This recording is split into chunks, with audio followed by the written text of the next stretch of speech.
EVM hack होऊ शकत नाही असं मुख्य निवडणूक आयुक्त राजीव कुमार यांनी म्हटलेलं आहे। विरोधकांच्या आरोपांवर राजीव कुमार यांनी हे उत्तर दिलं आहे।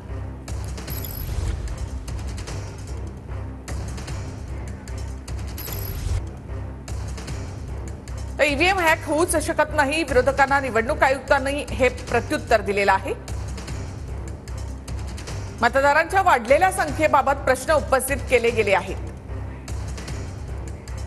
मात्र संपूर्ण प्रक्रियेमधून मतदार यादी तयार केली जाते। योग्य प्रक्रियेशिवाय कोणाचंही नाव मतदार यादीमधून काढता येत नाही। निवडणुकीमधील पारदर्शकतेला आमचं प्राधान्य आहे। ईव्हीएम हॅक होऊ शकत नाही हे सर्वोच्च न्यायालयाने सुद्धा मान्य केलं आहे। मतदानानंतर ईव्हीएम सील होतात, पोलिंग एजंट समोर त्यावर शिक्का लावला जातो। त्यामुळे ईव्हीएम मध्ये व्हायरस टाकता येत नाही। ईव्हीएमच्या बॅटरी सुद्धा सील होतात, त्यामुळे ईव्हीएमच्या माध्यमातून बेकायदेशीर मतदान होण्याची शक्यता नाही। सारी चीजों को बहुत बार चैलेंज किया गया। देखिए, मैंने पिछली बार भी एक किताब आपको दिखाई थी जो हमने बनाई है, वेबसाइट पे डाली है। आज फिर दिखाता हूं।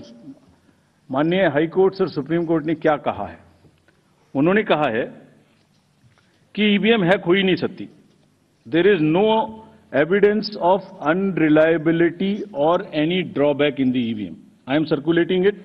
Please see the details. Details are there in the court orders. Court orders are here compiled. They are on our website. There is no question of introducing virus or bug in the EVM.